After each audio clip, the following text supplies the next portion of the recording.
సృష్టి రచన ప్రారంభమైన భూమి వారణాసి. పరమశివుని యొక్క త్రిశూలము మీద పైకెత్తబడిన భూమి వారణాసి. శ్రీ మహావిష్ణువు యొక్క తపోధారల యందు మునిగి పైకి తేలిన భూమి వారణాసి.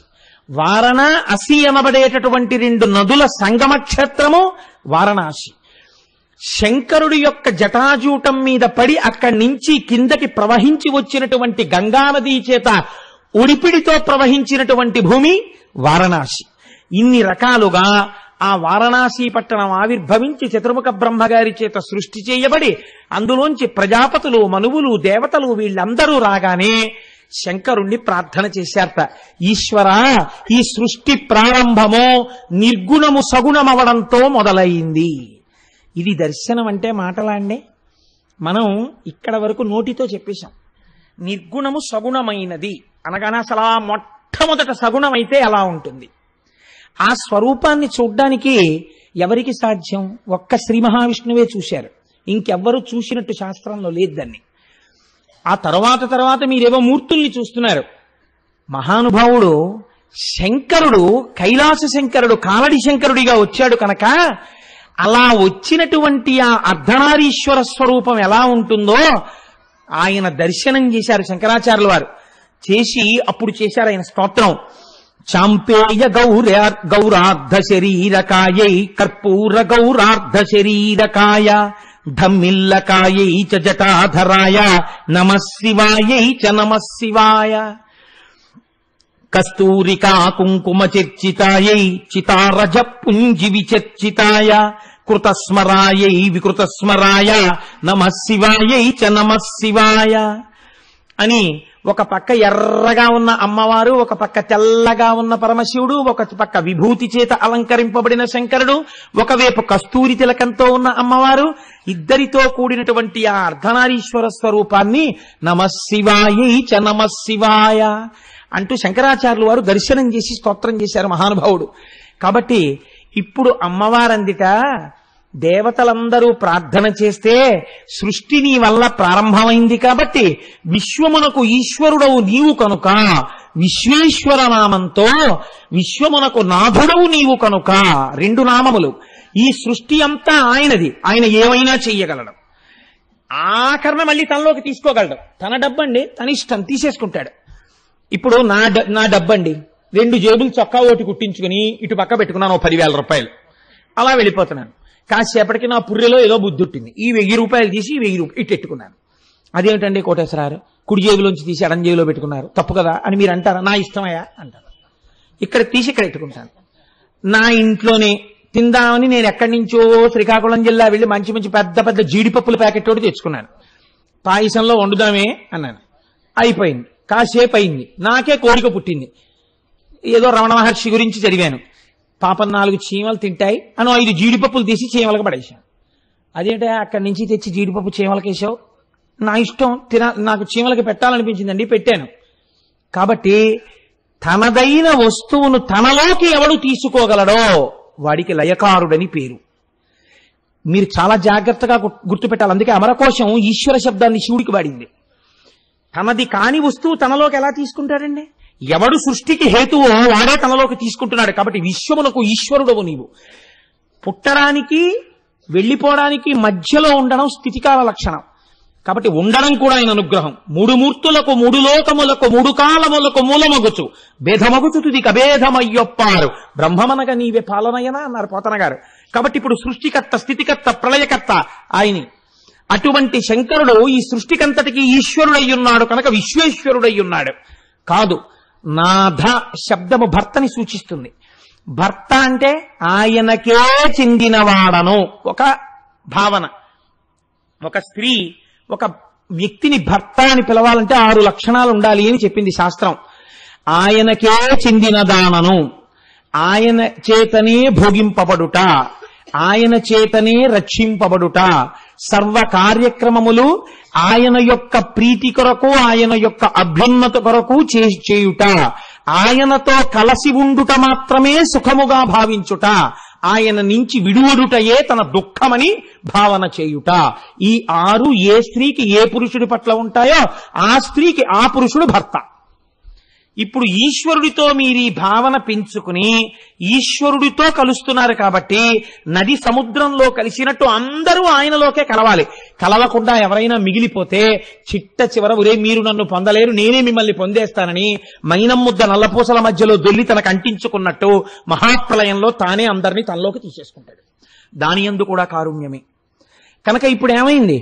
ఆయన విశ్వనాథుడు, ఈయన విశ్వేశ్వరుడు. ఒక్క శబ్దమే, ఒక్క పరమాత్మ స్వరూపమే. ఒకటి మీకు అన్నీ ఇవ్వగలదు, సృష్టి చేయగలదు, స్థితి చేయగలదు, లయం చేయగలదు. ఇంకొకటి మీరు ప్రయత్నపూర్వకముగా చేరవలసినది, దాని కొరకు మాత్రమే ఉపాసన. ఈశ్వరుడి కొరకు ఉపాసన, ఇంకొక దాని కొరకు ఉపాసన అన్న మాట లోకంలో లేదు. కాబట్టి ఇప్పుడు ఆయన విశ్వనాథుడు. ఆయన అక్కడ శివలింగ రూపంలో విశ్వేశ్వరలింగంగా విశ్వనాథలింగంగా కాశీపట్టణంలో ఆవిర్భవించాడు. అందుచేతది స్వయంభూలింగమైనది. ఇప్పుడు ఆయన అలా అవతరిస్తే అమ్మవారందిట, అమ్మవారే కదండి, మహాకారుణ్యమూర్తి. ఈయనకంతా తొందర, సృష్టి అంటే చేసేశారు. ఇప్పుడు సృష్టికి హేతువుని చూపించారు, అంతమంది బిడ్డలు పుట్టేశారు. ఇప్పుడు వీళ్ళందరూ ముందు పుట్టగానే దేనికి ఏడుస్తారు? కుయ్యోని ఏడ్చారు, అన్నం కోసం ఏడుస్తారు. ఈయన గౌరవం నిలబెట్టద్దు. చూడండి, మహాసంతోషం ఉన్నటువంటి వ్యక్తి ఎవరి మాట కాదనలేనివాడు అందరికీ మాట ఇచ్చేస్తాడు. అయ్యో మీ ఇంట్లో ఉపనయనం అంటే తప్పకుండా వచ్చేస్తాను రేపు పొద్దున్న. ఇంకోళ్ళు వచ్చి పిలుస్తారు, పెళ్లి కొడుకుని చేస్తాను, తప్పకుండా వస్తానండి మీ ఇంటికి. ఇంకోళ్ళు వచ్చి అయ్యా మా ఇంట్లో ఏదో రేపు పొద్దున్న గుమ్మం ఎత్తుతున్నారండి, మీరు ఒక్కసారి వస్తే సంతోషం, తప్పకుండా వచ్చేస్తానండి. ఇంతలో గోపాలకృష్ణ గారు వచ్చి నీ మొహం ఇచ్చాము సాయంకాలం ఉపన్యాసానికి వచ్చేస్తానండి 6:30కి, కాబట్టి అన్నింటికీ వచ్చేస్తానంటాడు. అప్పుడు ఇవన్నీ ఎవరు వింటుంటారు? వంటింట్లో ఆవిడ విని రేపు పొద్దున్న 6ంటికి పలహారం చేసేయండి అంటే, అదేంటి 6ంటికి పలహారం ఎందుకే అంటే, మీరు వెనక్కి ఇంటికి రావడానికి అసలు టైం ఎక్కడుంది? ఎన్నింటికి ఇచ్చేశారు దానకర్ణలు?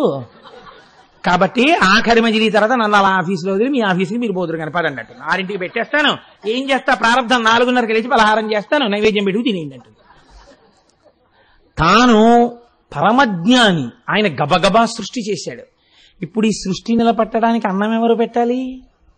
వైష్ణవి ఆవిడే, నారాయణి ఆవిడే. కాబట్టి ఇప్పుడు ఆవిడేట అడిగితే పెట్టింది అమ్మ ఎందుకు అవుతుంది? ఏడవగానే పెట్టింది అమ్మ అవుతుంది కదండి. నాన్నకి ఏడిస్తే తెలుస్తుంది, ఏరా ఏడుస్తున్నా అంటే ఆకలేస్తాను నాన్నగారండి, ఎంతసేపు తిప్పుతారండి, ఓ మర్చిపోయిన రోజు ఏదో హోటల్ చూద్దాం ఉండంటాడు. అమ్మ అలా కాదు, అమ్మ నాన్నగారితో కలిసి తీర్థయాత్రలకు వెళ్ళిన బిడ్డలకి తెలుస్తుంది ఈ విషయం. ఏమండి పిల్లాడికి పాపం పొద్దున్న 8ంటికి ఏదో ఒకటి తినేసి స్కూల్కి వెళ్ళిపోవడం అలవాటు, 9 అయిపోయింది, వాడు నకనకలా ఆడిపోతున్నాడు, ఏదైనా పెట్టించండి అంటుంది. తండ్రికి అప్పటి వరకు ఏం తెలియదు, అటుగుళ్ళు కూడా చూసి వచ్చేద్దాం అంటుంది. అమ్మ కడుపు తొడుగుతుంది. కాబట్టి ఇప్పుడు ఆవిడ ఎలా వచ్చిందో తెలుసా అండి? అన్నపూర్ణగా వచ్చిందిట. నేను ఈయన చేత సృష్టింపబడిన ఈ సమస్త లోకానికి అన్నం పెడతాను. ఎలా పెడతానో తెలుసా? తరగనటువంటి పాత్ర పట్టుకుని పాయసాన్ని కోరికలు కూడా తీర్చేయడానికి మణిగణ ఖచ్చితమైన తెడ్డుతో ఇలా పట్టుకుని ఉంటా. అమ్మా అన్నమే పాపం, అమ్మా అనేటప్పటికీ అయిపోయింది వడ్డించేశాను వంట అంటుంది అమ్మ. సాధారణంగా మీరు చూడండి, పిలుపుని పట్టి పసిగట్టేస్తుంది ఆవిడ. 5 నిమిషాలు తక్కువ 8 అయిపోయింది అనుకోండి, పిల్ల అమ్మా అందనుకోండి, అయిపోయింది, క్యారేజీ సదనం అయిపోయింది, నువ్వు వచ్చి తినేస్తే చాలు, పళ్ళెల్లో సర్దేశా, పళ్ళెల్లో కలిపేశాను కూర కూడాను, లెమ్మంటే లేవో 7:15కి లేస్తావు. లేచింది ఆలస్యంగా పిల్ల, దానికోసం పప్పు అన్నం కూడా కలిపి పెట్టేది అమ్మ, కంగారు పడుతూ చెమటలు కక్కుతూ.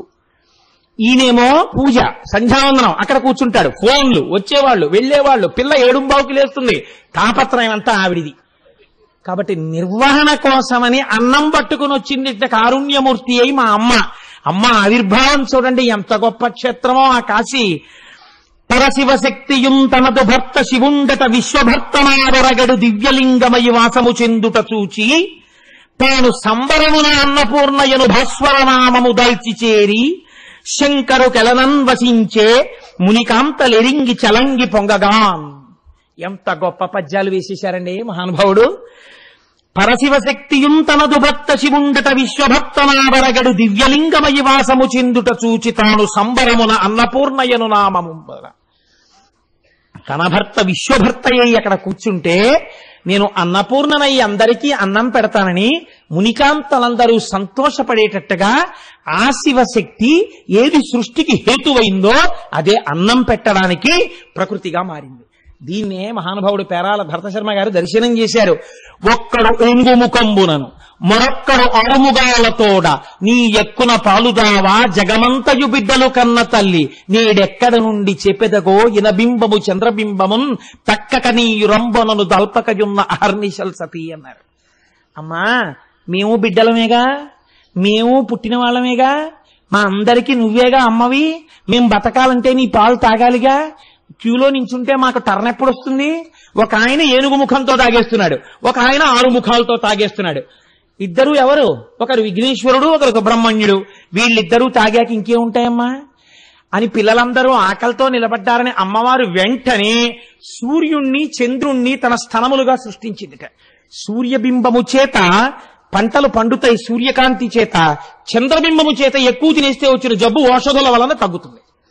అందుచేత రెండింటినీ అమ్మవారి స్థనములుగా ప్రకాశింపచేసిందిట. కాబట్టి లోకము అమ్మవారు చేత పోషింపబడుతోంది ఆ తల్లి చేత. కాబట్టి ఇటువంటి అన్నపూర్ణతత్వాన్ని చూసి పొంగిపోయారట మునికాంతలమ్మా, ఇవాళ ఎటువంటి స్వరూపాన్ని పొందావమ్మా. అందుకే మీరు చూడండి, పూర్వం ఎక్కడైనా భోజనాలు పెడితే వెంటనే ఏదో దూడల్ని వదిలేసినట్టు తినేసేవారు కాదు. ఒక్కసారి కూర్చుని నిత్యానందకరి వరాభయకరి సౌందర్యరత్నాకరి నిర్ధూతాకిల ఘోర పావనకరి ప్రత్యక్ష మహేశ్వరి ప్రాళేయాచల వంశ పావనకరి కాశీపురాధీశ్వరి భిక్షాం దేహి కృపావలంబనకరి మాతా అన్నపూర్ణేశ్వరి అనేవారు. ఎవరో ఒకరు పెద్దలు ఉంటారు సభలో, అయ్యా ఒక్కసారి ఒక్క పద్యం పాడండి అనేవారు. అంటే వారు ప్రారంభంలో ఒక్కసారి నిత్యానందకరి వరాభయకరి అని వారు పాడితే, ఇప్పటికీ ఎన్నో మఠాల్లో అన్నదానం జరిగే చోట గోడల మీద ఈ అష్టకం ఉంటుంది. శంకరాచార్య కృతం అండి, మహానుభావుడిది. ఆయన ఆ అష్టకంలో కనీసం ఒక్క పద్యం చదివి, ఒక శ్లోకం చదివి, అమ్మా ఇది నువ్వు పెట్టిన అన్నమమ్మా అని తింటే ఎంత అమ్మకి ఏం కావాలండి ప్రపంచంలో? అమ్మ 10,000 రూపాయల పట్టుపంచి అడగదు, పట్టుబట్టు అడగదు, అమ్మా అన్న పిలుపు అడుగుతుంది అంతే. మీరు చూడండి, అమ్మ దగ్గరికి వెళ్ళి అమ్మ బాగా ఎక్కువ కాలం బతకడానికి హేతు ఏమిటో తెలుసా అండి? అమ్మా అమ్మా అమ్మా అమ్మా అని 10 మాటలు పిలవడమే. కడుపున పుట్టిన బిడ్డ ఎవ్వరైనా సరే అమ్మని అమ్మా అమ్మా అమ్మా అని 10 మాటలు పిలవకపోతే అమ్మ ఆయుర్దాయం తగ్గించిన వారే ఆ బిడ్డ. ఆవిడ ఏం అడగదు మిమ్మల్ని. ఆవిడ అడిగితే ఒకవేళ నిజంగా అటువంటి తత్వం ఉంటే ఆ దోషం ఆవిడితో ఉంటుంది. అలా అనడానికి శాస్త్రం ఒప్పుకోదు. కుపుత్రోజాయే తత్కచిరపి కుమాతాన భవతి. కానీ మీరు మాత్రం అమ్మా అమ్మా అమ్మా అమ్మా నోరారా అనవలసిందే. ఆ మాట అమ్మ ఆయుర్దాయాన్ని పెంచుతుందండి. అంత బిజీ డాక్టరు ఐవీరావు గారు తెల్లవారకట్ట వాళ్ళ అమ్మగారి దగ్గరికి వెళ్ళి మంచం మీద కూర్చుని, అమ్మా లేచావా, అమ్మ తిన్నావా, ఇవాళ బూర్లు వండారమ్మా తిను అంటే, ఏం తింటాను రా, షుగరు అంటే, నేను ఉండగా నీకేటమ్మా, తినే 2 బూర్లు ఇంజక్షన్ చేసేస్తాను. రావు గారి మాటలకి బతికారు వాళ్ళ అమ్మగారు చాలా కాలం. అది సంస్కారం అంటే. కాబట్టి అమ్మా అని అనగలగాలి. నీ శరీరము అన్నవికారము. ఆ తల్లి శార్వాణి అయి నీకు అన్నం పెడుతోంది, పంట పండిస్తోంది. నా స్వామి అనుగ్రహం చేత అగ్నిహోత్రుడు పాచకుడై నీకు అన్నం వండాడు. నువ్వు తినేటప్పుడు ఒక్కసారి అన్నపూర్ణ అనకుండా తింటే నువ్వు కృతజ్ఞుడమైపోయావు. ఈ మాట చెప్పడానికి కూడా భయం వేస్తుంటుంది. ఎందుకంటే అంతకు పూర్వం అంతా ఇలా చెప్పకుండా తినొచ్చేస్తూ ఉంటుంటాం. ఒక్కొక్క రోజున వచ్చిన గొడవ వచ్చేసి మళ్ళీ ఇది సభలో చెప్పాలంటే కొంచెం భయంగా ఉంటుంటుంది. కాబట్టి మనం ఇది ఒక మంచి అలవాటు చేసుకుంటే మళ్ళీ మన పూర్వ వైభవం వస్తుంది. ఏదీ లేకపోయినా కృతజ్ఞత మీరు ఒక అలవాటు చేయండి. మీ ఇళ్లలో శుభకార్యాలైనప్పుడు మొట్టమొదటి పంక్తి ఉందో మీరు పుస్తకం పట్టుకుని నిత్యానందకరి వరాభయకరి ఈ శ్లోకం వచ్చినా మీకు రాకపోయినా ఒక్కొక్క మాట చెప్తాం. మీరు చెప్పి అన్నం తినండి, మీరు చెప్పి అన్నం పెట్టడం ప్రారంభం చేయండి. లోకంలో అనావృష్టి లేకుండా అందరికీ అన్నపానాలు దొరుకుతాయి. కాబట్టి ఆ అన్నపూర్ణ అమ్మవారు వచ్చి 10 మందికి అన్నం పెట్టడానికి అక్కడ వెలిసిందిట. సరే, ఇంకా గంగ అంటారా? గంగే భవాంగపతితంతోయం పవిత్రమితి పస్పృశు అన్నారు వాల్మీకి మహర్షి రామాయణంలో. శంకరుడు యొక్క శరీరమును తాకి కింద పడింది కాబట్టి గంగకంత పవిత్రత వచ్చింది. ఎదర మీరు గంగావతరణం ఓ రోజున వింటారు. మొట్టమొదట గంగ అవతరించినప్పుడు అందులో స్నానం చెయ్యలేక నీళ్లు తీసి చల్లుకోగానే పాపాత్మలు పైకి వెళ్ళిపోయారు, పైనుంచి స్నానాలు చేయడానికి కిందకొచ్చారు. ఇదో పెద్ద షటిల్ సర్వీస్ కింద తిరిగింది లోకమంతాను. కాబట్టి అటువంటి గంగ వారణాసి పట్టణంలో ప్రవహిస్తోంది. మీరొక్కటి చూడండి, మనం ఒక మాట అంటుంటాం, కాశీ గంగ అంటాం. ఎవరైనా గంగ పట్టుకొచ్చారనుకోండి, ఏమిటండి ఇది అని అడిగారు అనుకోండి, కాశీ గంగ చెంబండి అంటారు. ఏమండి కాశీ గంగ ఎందుకు తేవాలి? హరిద్వార్లో గంగ లేదా? ఋషికేశ్లో గంగ లేదా? లేకపోతే ఇంకా మీరు పైకెడితే కేదార్నాథ్ అక్కడ కూడా గంగ ఉంది కదా. ఆ గంగని పిలవకుండా మీరు కాశీ గంగ తెచ్చామని కాశీ గంగ అన్న మాట ఎందుకంటారు మీరు? దానికి ఏమైనా శాస్త్రంలో మర్యాద ఉందా? లేకపోతే ఉత్తినే ఏదో అనాలి కాబట్టి కాశీ వెడితేనే గంగా స్నానం చేస్తుంటాం కాబట్టి ఎక్కువ కాశీ గంగ అంటుంటారా? కాదు. కాశీ ఉత్తరాన పుట్టి దక్షిణానికి ప్రయాణం చెయ్యడం మొదలుపెట్టి వారణాసి క్షేత్రం వరకు దక్షిణాభిముఖంగా వచ్చింది. వారణాసి పట్టణంలో ఉత్తరాభిముఖమైంది. మళ్ళీ మనం కూడా సృష్టిలో భగవంతుడి నుంచి విడివడి జీవస్వరూపంతో పుట్టడం, చావడం, మళ్ళీ దక్షిణ దిక్కుకి ఊరికి శ్మశానం ఉంటుంది. శ్మశానంలో కలిసిపోవడం, మళ్ళీ పుట్టడం, మళ్ళీ శ్మశానం వైపుకి ఎడుతూ ఉండడం, ఉత్తరానికంటే మళ్ళీ పుట్టడానికి ఎడుతూ ఉండడం, మళ్ళీ దక్షిణానికి ఎడుతూ ఉండడం, ఇలా తిరుగుతున్నాం. ఈ తిరగడం అన్న చక్రము ఎప్పుడు ఆగుతుందంటే మీరు ఈశ్వరాభిముఖులైనప్పుడు ఆగిపోతుంది. ఇంకా అదే ఆఖరి జన్మ. కాబట్టి గంగ కాశీలో ఉత్తరానికి తిరిగింది. అందుకని కాశీ గంగ పరమ పుణ్యప్రదం అనడానికి కారణం ఇది, ఇంకొకటి హేతువు కాదు. కాశీ గంగా అనడానికి ఇది కారణం. గంగ ఎక్కడున్నా గంగే. అందుకనటువంటి కాశీలో ఉన్నటువంటి గంగయందు స్నానం చెయ్యడానికి మనసు వివ్విళ్ళూరనటువంటి వాడు ఉండడు. శంకరాచార్యులు వారి యొక్క జీవిత చరిత్రలో ఒక మాట రాస్తారు. శంకర భగవత్పాదులు మొట్టమొదట వారణాసి క్షేత్రానికి వెళ్లి కాశీలో గంగలో స్నానం చేయడానికి అడుగులు వేస్తున్నారట. వేస్తుంటే గంగా తరంగములు ఎంతో సంతోషంగా ముందుకొచ్చేట. ఎందుకని? ఆనాడు ఎవరు తల మీద పట్టి ఇంత పవిత్రం నన్ను చేసి లోకము యొక్క పాపములు కడగడానికి కావలసిన శక్తిని కటాక్షించాడో వాడిప్పుడు లోకమునకు మర్యాద నేర్పడం కోసమని చెప్పి నివృత్తి మార్గాన్ని ఉపదేశం చెయ్యడం కోసమని ఒక గురువుగా వచ్చి వాడే నా యందు స్నానానికి వస్తున్నాడని పొంగిపోయిందట ఆ రోజున గంగా తరంగాలు. అటువంటి గంగ చంద్రశేఖరులు ఎన్ని మాటలు స్నానం చేశారో, ఎంతమంది యతులు చేస్తారో, ఎంతమంది సన్యాసులు చేస్తారో, ఎంతమంది పండితులు చేస్తున్నారో, ఎంతమంది మహాపురుషులు చేస్తున్నారో అటువంటి గంగ యందు మనం కూడా స్నానం చెయ్యగలగడం జీవితంలో అదృష్టహేతు. ఆ గంగ గురించి ఒక మాట చెప్తారు.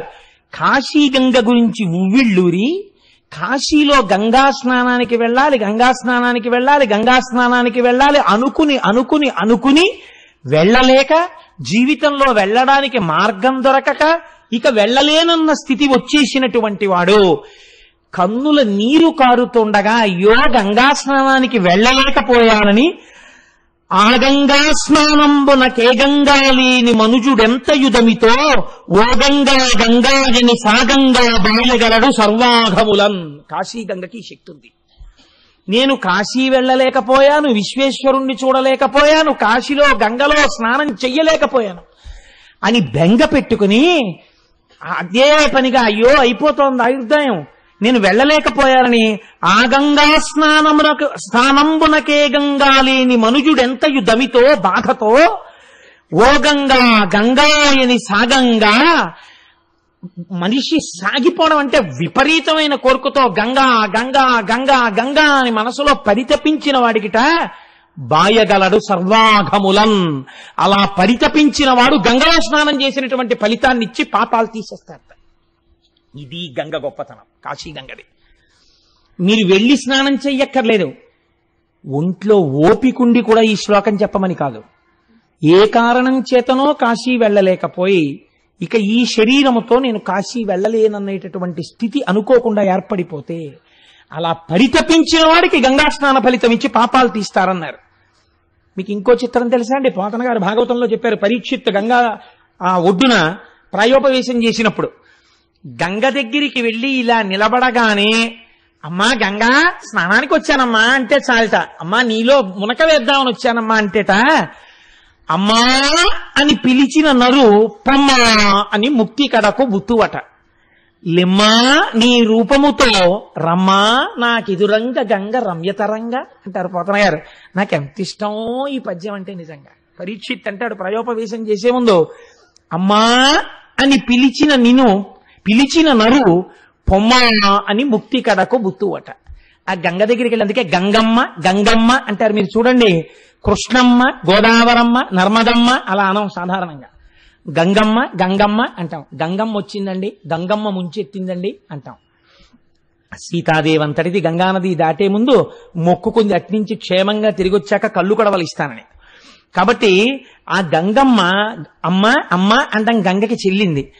పాపం అమ్మ భరించాలి, గంగ భరించాలన్నారు.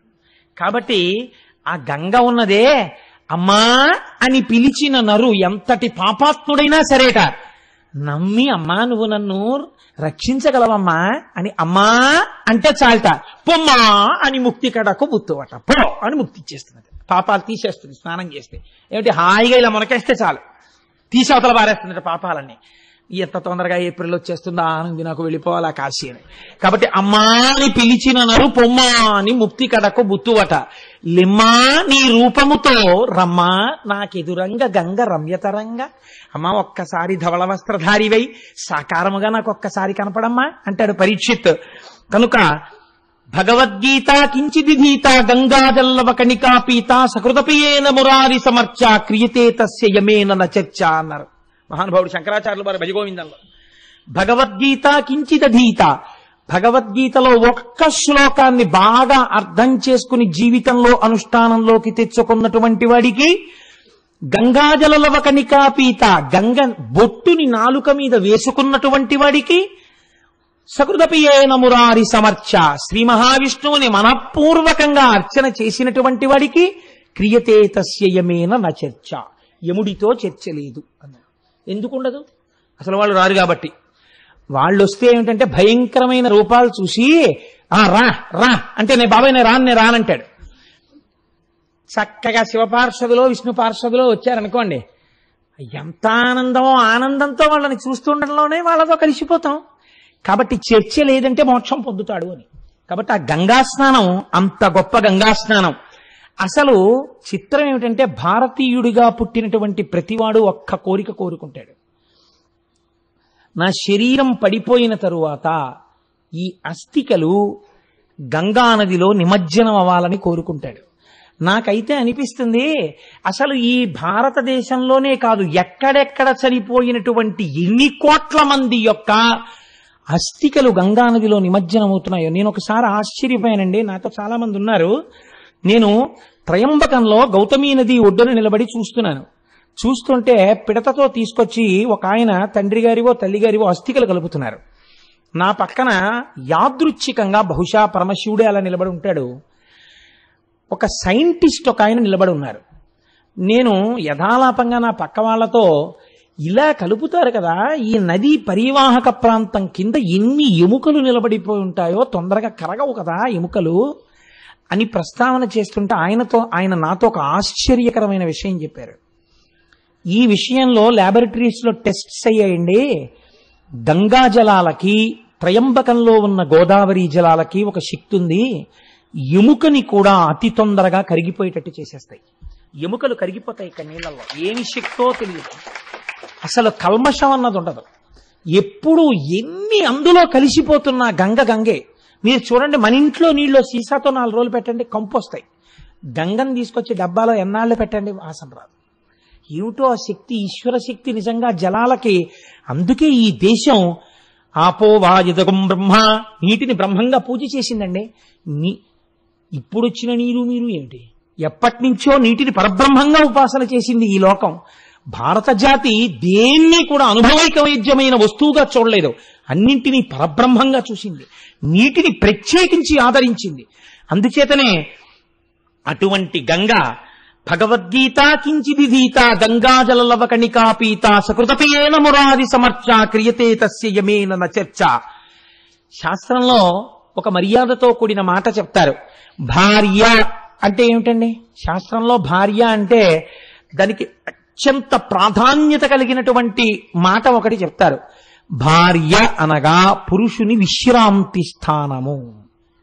ఎంత గొప్ప మాట చూడండి.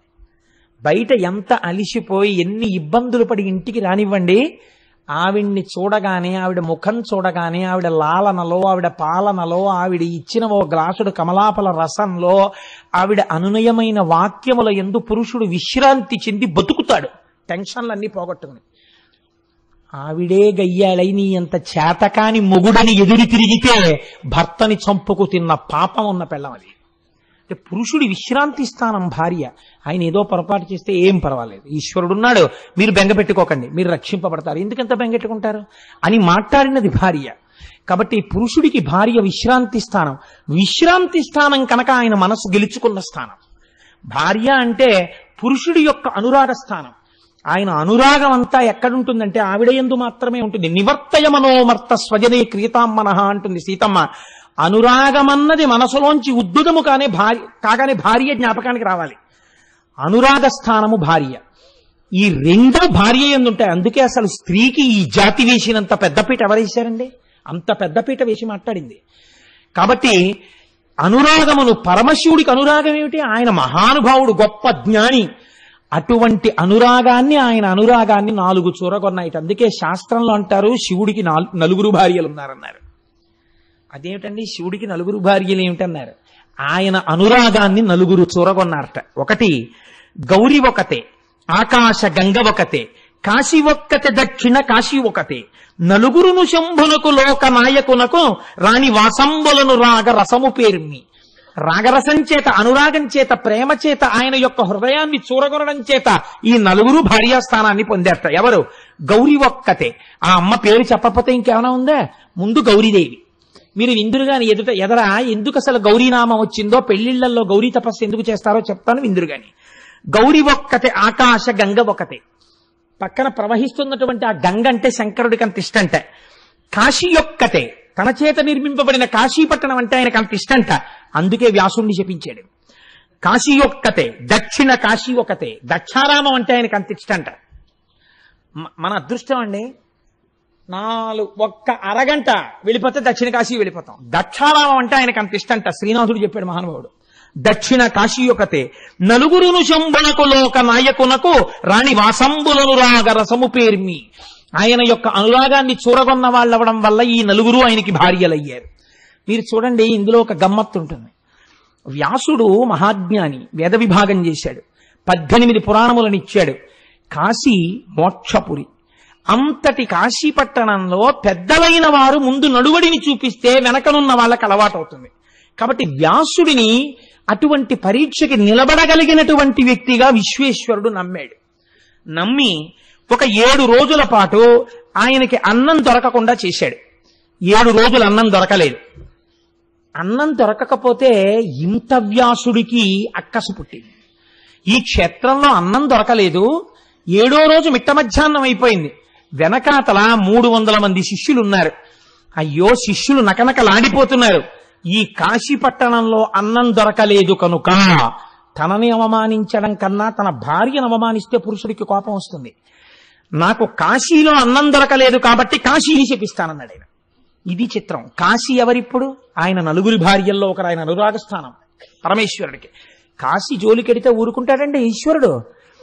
కాబట్టి ఆయన ఇప్పుడు చేతిలో శాపజలాల్ని పట్టుకుని, ధనము లేకుండదడు 3 తరములందు, 3 తరములు చెడుగాక మోక్షలక్ష్మి, విద్యలను 3 తరముల వెడలయు పంచజనులకు కాశికా పట్టణమున.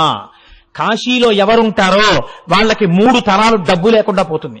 కాశీలో 3 తరాల వరకు మోక్షం రాకుండా పోతుంది. కాశీలో 3 తరాల వరకు విద్య లేకుండా పోతుంది కాశీలో ఉన్న వాళ్ళకి. కాశీలో ఉన్న వాళ్ళు ఎవరైనా సరే ఇదే గతి పడుతుంది అన్నాడు. అప్పుడు ఏమవుతుంది? కాశీలో ఉన్న వాళ్ళందరూ వెళ్ళిపోతారు. కాశీ అంటే పండిత స్థానం అండి. అటువంటి కాశీ నిర్జనం అయిపోతుంది. ఇటువంటి శాపాన్ని ఇవ్వబోయాడు. చేతిలోకి నీళ్లు పట్టుకున్నాడు. పట్టుకునేటప్పటికీ గభాలన తలుపులు తెరుచుకున్నాయి ఒక ఇంటివి.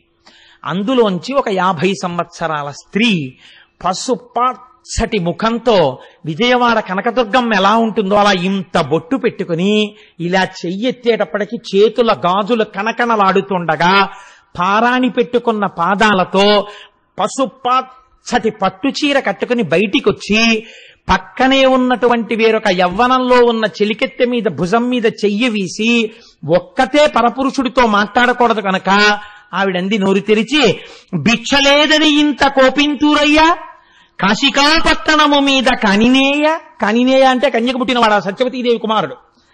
కాశికాపట్టణము మీద కానికేయ కారణజన్ముడివి, నీకింత కోపమా అన్నం పుట్టలేదని? నీ మనశ్శుద్ధి తెలియంగా నీలకంఠుడు ఇంత చేసను కాక కూడేమి బ్రాతి. నీ మనశ్శుద్ధిని లోకానికి తెలియజేయడం కోసమని నీలకంఠుడి పరీక్ష పెట్టాడు. తట్టుకోలేకపోగా కాశీపట్టణాన్ని శిపిద్దాం అనుకుంటున్నావా? ఎంత అమాయకుడివయా వ్యాసుడా నువ్వు. శ్రీ విశాలాక్షి బంగారు త్రిడ్డునందు అమృతపాయసమసగున అభ్యాగతులకు కాశికాపురి మధ్యాహ్న కాలమనగా వినియు నెరుగవి ఆతిథ్య వేళలందు. ఏం వినవా వ్యాస నువ్వు? మధ్యాహ్నం అయ్యేటప్పటికి కాశికాపట్టణంలో ఉన్నటువంటి ప్రతివాడికి విశాలాక్షి అయి ఇంతంత కళ్లతో పిల్లలు అన్నంతో ఉన్న ఆకలితో ఉన్నారేమో అని చూడ్డానికి వచ్చింది అన్నపూర్ణ. ఇక్కడ పెద్ద పెద్ద కళ్ళతో చూసి బంగారు తెడ్డుతో అన్నం పెడుతోంది మధ్యాహ్నం. ఎక్కడ ఏ రూపంలో పెట్టినా అమ్మవారి పెడుతోంది కాశీలో. అటువంటి అన్నపూర్ణ వెలిసిన క్షేత్రంలో అన్నం దొరకకపోతే అది ఈశ్వరుడి యొక్క పరీక్ష అన్న ఆలోచన నీకెందుకు రాలేదయా? కాశీని శపిద్దాం అనుకున్నావా? బుభుక్షిత కిన్న కరోతి పాపం. ఆకలితో ఉన్నవాడు ఏ పాపమైనా చేసేస్తారనడానికి నువ్వే ఉదాహరణయా వ్యాస. కాశీపై కోపగింపక కాదు నీకు, ఎంత కోపించునో ఇంత కిందుమౌళి విప్రణవుగాన నేరము వెతుకతగదు భిక్ష కొని రమ్ము మాటలు పెక్కులేలా. బ్రాహ్మణుడవయ్యా, నీ మీద నేను నిందారోపణ చేసి నువ్వు చేసింది మంచా చెడా చర్చ చేయకూడదు. దా లోపలికి. ఇటు అన్నం లేదని కదా నువ్వు ఇంత బాధపడిపోతున్నావు? వెళ్ళు, ఒక్కసారి గంగానది ఒడ్డుకెళ్ళి స్నానం చేసేసి మధ్యాహ్న కాలంలో చెయ్యవలసిన సంధ్యావందనం చేసి శివలింగానికి అభిషేకం చేసుకుని మీ శిష్యులతో రా, అన్నం పెడతాను అంది. ఏమిటి ఇంత మంచి భీతిగా చెప్తోంది ఈవిడ, అన్నం పెడతానని ఇంతమంది శిష్యులతో. పెడుతుందా అనుమానపడ్డాడు ఆయన. సరే, ఇన్నాళ్ళకి పెడతానన్న మనిషి దొరికింది. వెళ్ళాడు, గంగా స్నానం చేశాడు, సంధ్యావందనం చేసుకున్నాడు, అభిషేకం చేసుకున్నాడు, తిరిగి వచ్చాడు. శిష్యులతో కలిసి వచ్చాడు. లోపలికి రమ్మంది ఆవిడ. అందరూ వచ్చి కూర్చున్నారు. పాత్రలు పెట్టారు. అన్ని పాత్రలు పెట్టేశారు. పరిశేచనానికి నీ చేతిలో ఔపోసన నీళ్లు పోసేస్తున్నారు. ఎక్కడా పొగలేదు, మంచి పోపులు పెడుతున్న సువాసనం లేదు, వడ్డించడానికి గుండిగలు కదుపుతున్నటువంటి చప్పుడు లేదు, కూరలు అవి కదుపుతున్న గరిటెల తప్పుళ్ళు లేవు, ఓ పచ్చళ్ళలో పోపెట్టిన వాసన లేదు. మహానుభావుడు ఎంత దర్శనం చేశాడో శ్రీనాథ మహాకవి. వండిన చొప్పును పొగపు వాసనయున్ పొగపారు చందమున్ భాండ సమృద్ధి సంపదయు పాక విభూతియు సర్వమంగళం. ఏమిటయా? ఓ గిన్నెల చప్పుడు లేదు, ఓ పచ్చడికి పోపు వాసన లేదు, ఓ కూర వాసన లేదు. అండజయాన రిత్త ప్రియమాడెను. అండజయాన అంటే హంస నడకలగలిగినటువంటి తల్లి రిత్త ప్రియమాడెను. అబద్ధం చెప్పింది మనకి. ఏం లేదు ఇంట్లో పెట్టడానికి. ఇలా అంటోందేంటి? నేడును భోజనంబు లేకుండుట కాననయ్యే. ఇవాళ కూడా మనకి భోజనం లేదు, ఆకులే ఉంటాయంతే అనుకున్నాడు. అసితోత్పల గంధియు ఏమి మాయయో.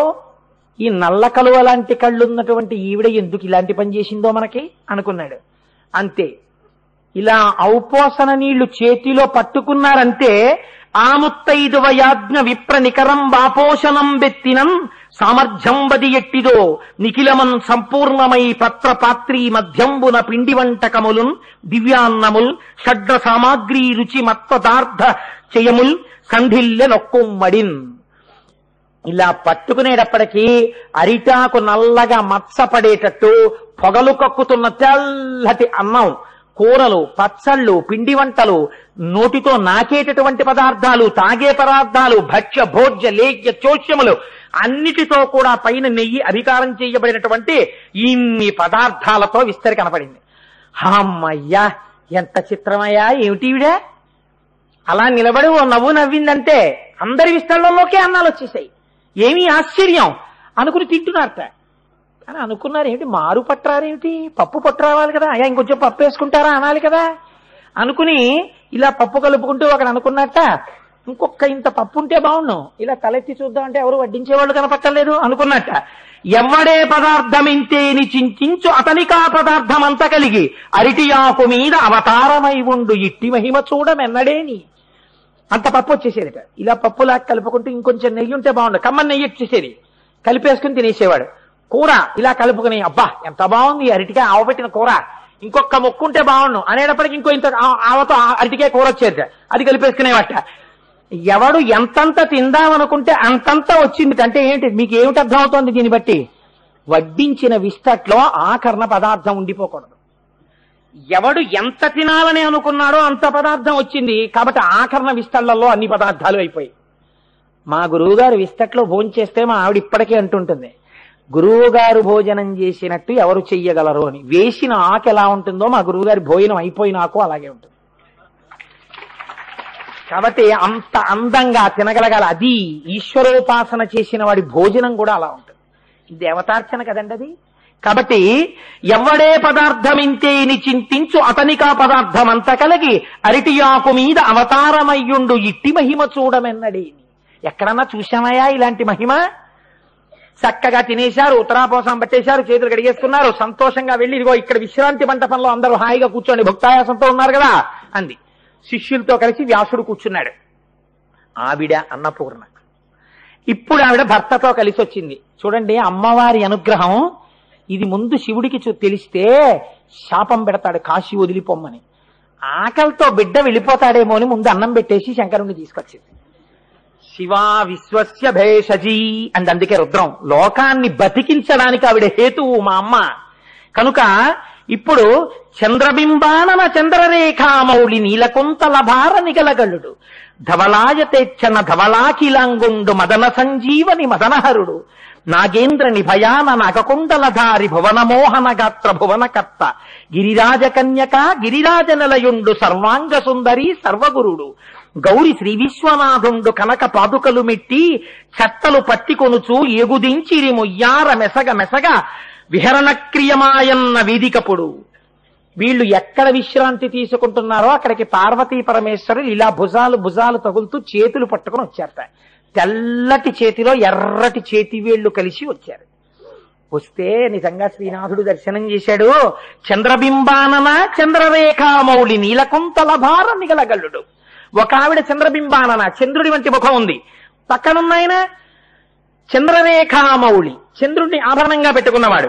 నీలకుంతల భార ఆవిడ నల్లటి జుత్తు ఒత్తుగా ఉన్న తల్లి ఆవిడ. ఈయన నీలగల్లుడు కంఠంలో విషం ఉన్నవాడు. ధవలాయతేక్షణ కళ్ళలో ఎరుపు జీర తెలియకుండా తెల్లటి చూపులు చూసేటటువంటి తల్లి ఆవిడ. ధవలాఖిలాంగుండు ఒళ్ళంతా తెల్లగా ఉన్నవాడు ఆయన. ఎందుకని స్ఫటికమణి నిభం, స్ఫటికం ఎలా ఉంటుందో అలా ఉంటాడు మా స్వామి. మదన సంజీవని ఆయనేమో మన్మధుణ్ణి చంపేసినవాడు. మదన సంజీవని ఆవిడేమో మన్మధుణ్ణి బతికించింది. ఈయనేమో మదనహరుడు, ఈయన మన్మధుణ్ణి చంపేసినవాడు. ఇద్దరు ఒకరి పక్కన ఒకరు ఎటువంటి వాళ్ళు వస్తున్నారో చూడండి. వీళ్ళిద్దరిది కలిపి ఆది దంపతులు, వీళ్ళది కాపురం. అంటే ఆయన చంపేశాడు, ఈవిడ బతికించేసి. కాబట్టి మదనహరుడు. నాగేంద్రని భయాన ఏనుగు నడిచినట్టు అందమైన నడవగలిగినటువంటి తల్లిగా పార్వతీదేవి. నాగకుండలధారి పావుల్ని కుండలాలుగా పెట్టుకున్నటువంటి శంకరుడు. భువనమోహన గాత్ర భువనములన్నీ మోహపడిపోతాయి ఆవిడే నోరు విప్పిందంటే. వ్యాసుడు లలితా సహస్రంలో చెప్పారు కదా, ఒక్కసారి శభాష్ అందంతే అమ్మవారు తొడిగేసింది గరీబు సరస్వతీదేవి. కాబట్టి భువనమోహన గాత్ర భువనకర్త కాదు భువనములను మోహింపచేయగలిగినటువంటి గొప్ప శరీర సౌందర్యం ఉన్నటువంటి తల్లి ఆయన. భువనకర్త లోకములన్నింటినీ సృష్టించినవాడు. గిరిరాజ కన్యక ఆవిడేమో పర్వతరాజపుత్రి, ఈయన గిరిరాజ నిలయుండు, ఈయన కైలాస పర్వతం మీద వాసం ఉండేవాడు. సర్వాంగ సుందరి అన్ని అవయవముల యందు సౌందర్యం ఉన్నది. సర్వగురుడు లోకమునకు గురుడైనటువంటి వాడు ఆయన. గౌరి శ్రీ విశ్వనాథుండు కనక పాదుకలు మెట్టి చట్టలు పట్టికొనుచు బంగారు పాదుకలు తొడుక్కుని నడుస్తుంటే పాదముల మంజీరములు గల్లు గల్లు అంటున్నాయిట. అలా ఏగుదించిరి మొయ్యార మెసగ మెసగ ఒయ్యారంతో ఇద్దరూ కలిసి నడిచొచ్చారట. విహరణ క్రియమాయున్న వేదికప్పుడు అప్పుడు మేము విశ్రాంతి తీసుకుంటున్న వేదిక దగ్గరికి వచ్చారు పార్వతీ పరమేశ్వరులు. చెప్తున్నాడు మహానుభావుడు వ్యాస మహర్షి. వచ్చి అమ్మవారి వంక చూశాట, ప్రసన్నంగా నవ్వుతోందట. అయ్యవారి వంక చూశాట అని ఉన్నట్ట. ఏంటి ఇంత కోపంగా ఉన్నాడినా అని బెంగ పెట్టుకున్నట్ట. ఇదేంటి ఎప్పుడు చూడలేదే, ఇలా ఉన్నాడేంటి కోపంగా నా పట్ల, అమ్మవారింత ప్రసన్నంగా ఉంది అనుకున్నట్ట. శంకరుడు అన్నట్ట, ఏమిరా నువ్వు ప్రాజ్ఞుడవని 7 రోజులు అన్నం దొరకకపోయినా ముక్తక్షేత్రంలో ఎలా ఉండాలో అలా ఉంటావని నీకు పరీక్ష పెడితే నువ్వు తట్టుకోలేకపోగా నా చేత నిర్మింపబడి కొన్ని కోట్ల మందికి మోక్షం ఇవ్వడం కోసమని సిద్ధం చేయబడినటువంటి వారణాసి పట్టణంలో ఎవరు ఉండకుండా చేద్దాం అనుకుంటున్నావా అని శాపవాక్యంతో ఎంతకి తెగించావురా, ఏది నా లక్ష్యమో ఏది నా ధ్యేయమో దాన్ని త్రోసిరాదనగలిగిన శాపం ఇవ్వాలనుకుంటున్నావా అంటే ఆయన సంకల్పానికి వ్యతిరేకంగా ప్రయత్నించాడు. శివ సంకల్పమస్తు అనవలసిన వాడు వ్యతిరిక్తంగా ప్రవర్తించాడు. ఎందుకు నీ అభిషేకం ఇంకా, ఎందుకు నువ్వు చదువుకున్నటువంటి శాస్త్రం ఇంకా, ఎందుకు నీ తపస్సు ఇంకా, నీవిగ కాశీలో ఉండడానికి అర్హుడవు కావు. కాబట్టి నువ్వు కాశీ విడిచి ఉత్తర క్షణం నీ శిష్యులతో కలిసి వెళ్ళిపో అన్నాడు.